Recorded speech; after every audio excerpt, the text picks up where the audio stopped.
안녕하세요. 수학교육과 김주환입니다. 지금부터 레포트 발표를 시작하겠습니다. 보고서의 흐름에 따라 간략히 한 것을 먼저 빠르게 넘어가면서 보고 강의의 목표였던 SVD, 경사관법, 공무선 행렬, PCA, 5차 역전파법을 보고서에 써있는 개념과 함께 저 나름대로 설명해 본 뒤 저의 참여 기록, 동료평가, 프로젝트 제안, 그리고 느낀 점을 말하고 끝내도록 하겠습니다.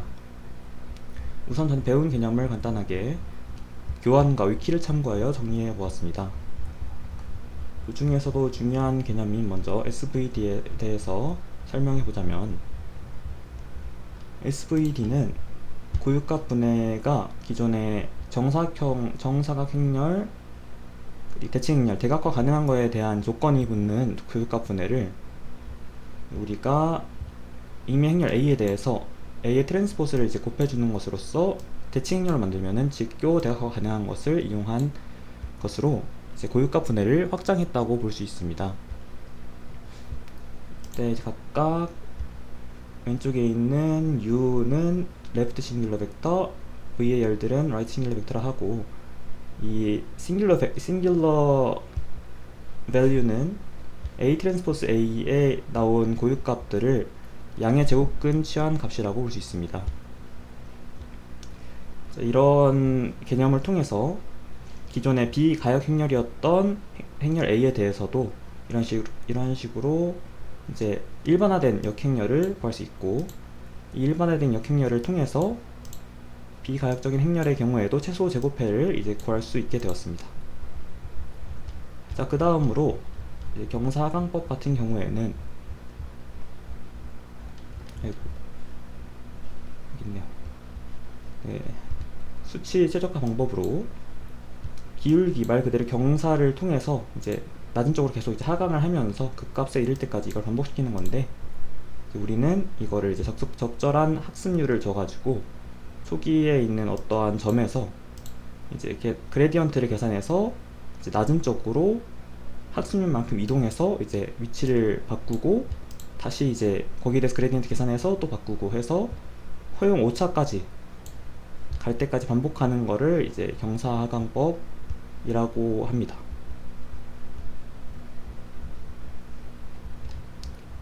공분산 행렬의 같은 경우에는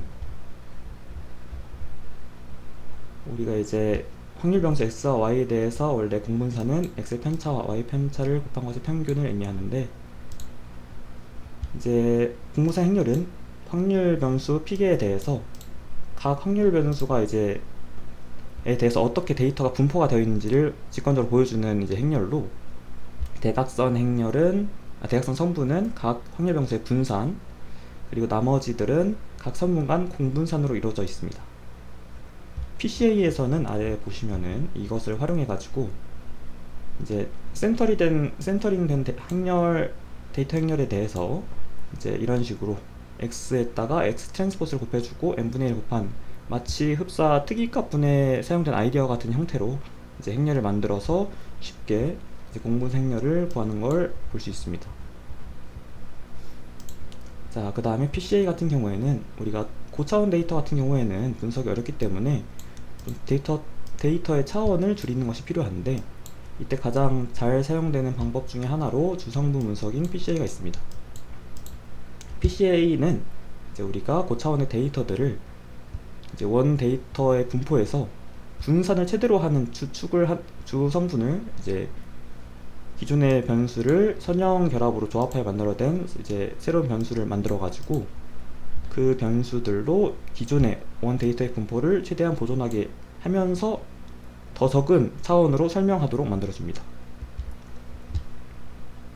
자, 아까 잠시 공분산에서 언급한 것처럼 우리가 데이터를 센터링한 다음에 이 센터링한 행렬을 간단하게 이제 우리가 특이값 분해 되는 것처럼, 특이값 분해에서 사용한 이제 행렬의 형태처럼 만들어서 n분의 1을 곱하는 것을 n분의 1을 곱하여서 공분산 행렬을 이제 쉽게 구한 다음에, 이제 이 데이터의 분포를 나타내는 공분산 행렬에서 분산을 최대한 보존하는, 그러니까 좀 퍼진 정도를 최대한 잘 이제 보여줘가지고 원 데이터의 분포를 유지하도록 하는 주성분을 찾을 건데,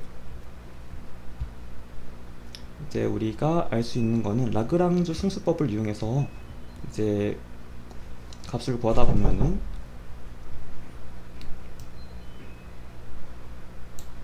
람다, 우리가 아까 이 고유값, 이 행렬에 대해서, 이 공분수한 행렬에 대해서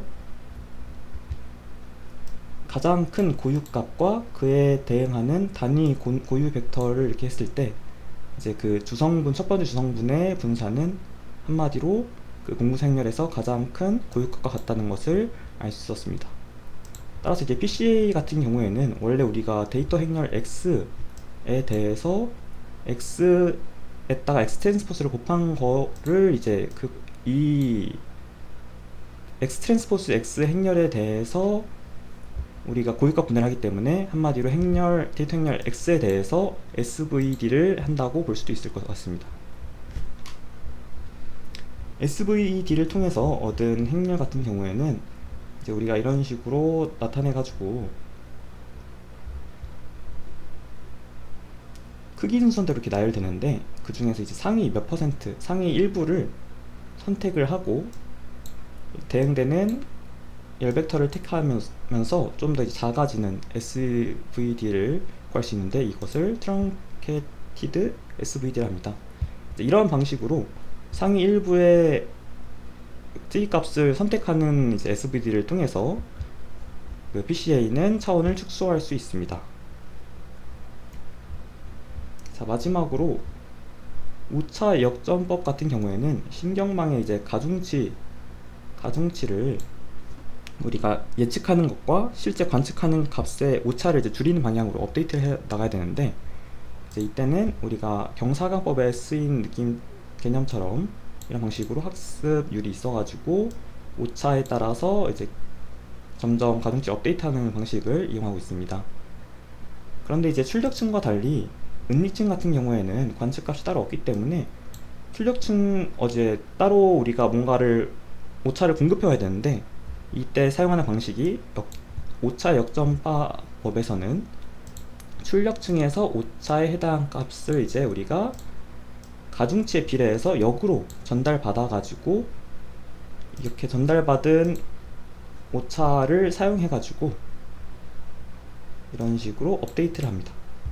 이게 오차 역전법이고, 여러 층의 은닉층이 있더라도 똑같이 출력층에서부터 이제 오차를 이렇게 가져와서 차근차근 이제 가중치에 비례해 가지고 전달이 되고, 이 깊이가 이제 길면은 딥러닝 방식이라고 합니다. 이렇게 간단하게 설명을 해봤고, 저는 이제 이 활동을 통해서 이제 여러 가지 중앙고사 말한 거는 패스하고 SVD 활용, 경도 원리랑 흑점, 차원 축소의 필요성, 그리고 PCA의 활용을 받고 PCA랑 SVD 연관성, 그다음에 오차 역전법을 통해서 오차가 바로 보이지 않는 2층에서 가중치를 업데이트하는 방법 등의 이제 약간 재밌게 배울 수 있었습니다. 이거 제가 의미 있었다고 생각하는 부분은 이제 실제로 이제 실습도 해보고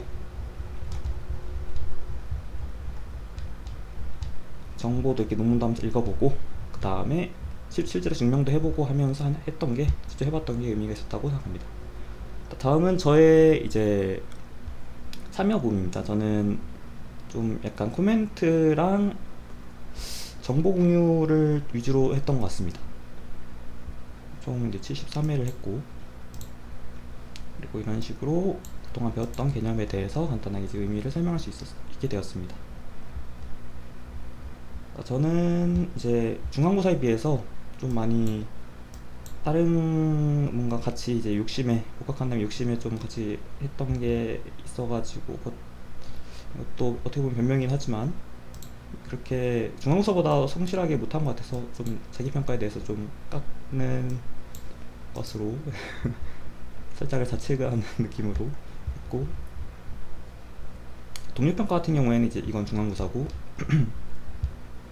주로 제가 이제 도움을 많이 받았던 분들인데, 그 중에서도 이제 특히 김가연 학우님이 좀 초반에 막 스스로 코드를 만들어서 이렇게 하기가 좀 부담스러울 텐데도 직접 특히 세이지 코드, 세이지 매스 코드가 이제 좀 이해하기가 개인적으로 저는 쉽다고 생각해가지고 이제 이걸 활용해서 만들어 주시는 게 좀 많이 도움이 되었고 좋아 보였습니다.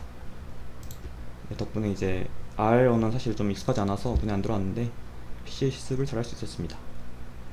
네, 미비점은 제가 할 말 아니기 때문에 넘어가겠습니다. 활동 참여 부분은 이건 이제 간단하게 아이고 그냥 다 갖다 붙인 거여서 빠르게 넘어가도록 하겠습니다. 이렇게 빨간색으로 된 게 최근에 한 겁니다.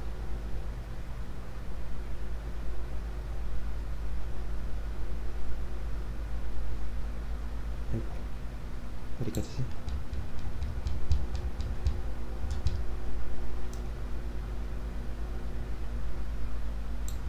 네, 그 다음에 과제 같은 경우에는 이제 기말고사 과제를 제가 빨간색으로 써가지고 이런 식으로 문의 게시판에서 했던 거 붙여 나왔습니다.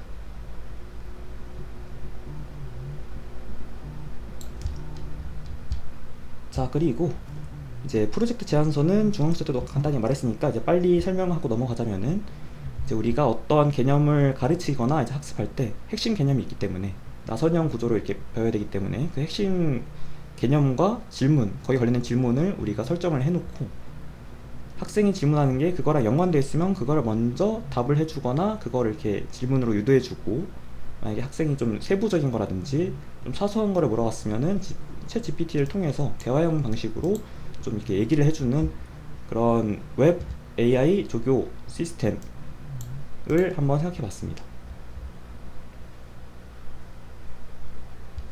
네, 특히 이제 웹 API는 이제 저희가 세이지 코드나 챗 GPT가 간단하게 이제 학습을 하기가 좀 좋은 것 같아가지고 언젠가 한번 만들어 보면 좋겠다라는 생각이 들어서 이런 식으로 프로젝트를 써봤습니다. 자, 다음 기말고사 이거 PBL 쓰면서 느낀 점을 이제 느낀 점 간단하게 서술하면은 8주간 활동으로 SVD, 그러니까 경사관법 아까 설명한 것들에 대한 내용을 이해하고 남들에게 설명할 수 있게 되어서 좀 감회가 새롭고요. 이를 이해하기 위해서 이제 상용대 수학, 미적분학, 상류통계학 등에서의 기초 지식들을 다시 한번 되돌아보면서 이제 토대를 다지는 시간을 가질 수 있었던 게 좋았던 것 같습니다. 그래서 그동안 저는 이제 수학교육과에서 이론적으로만 배우는 내용이 좀 많아가지고 이게 실제로 이제 활용되는 부분, 사용되는 부분을 보는 게 좀 흥미로운 경험이었던 것 같고요. 복학한 다음에 좀 욕심이 많아가지고 약간 두 마리를 잡으려다 둘 다 놓친 느낌이 없잖아 있긴 하지만 이해가 되지 않는 부분을 함께 찾아보고 구현해보고 서로 이제 코드 뭐 잘 구했는지 한번 검증을 해보고 이제 좀 그런 경험을 하게 된 것이 좀 귀중했던 것 같습니다. 아직 이제 이런 방식이 몸에 배지 않아서 습관처럼 안 된 것 같지만 이제 다른 강의를 들을 때도 이제 호기심 가지려 노력하고 이제 좀 같이 친구나 같이 듣는 사람 좀 조력자를 찾고 인터넷에 계속 찾으면서 이런 활동을 한번 하면서 좀 몸에 버릇을 들여야 될 것 같다는 느낌이 들었습니다. 그동안 이제 다들 고생 많이 하셨고 교수님한테 너무 감사하다는 말씀을 드리고 싶습니다. 네, 감사합니다.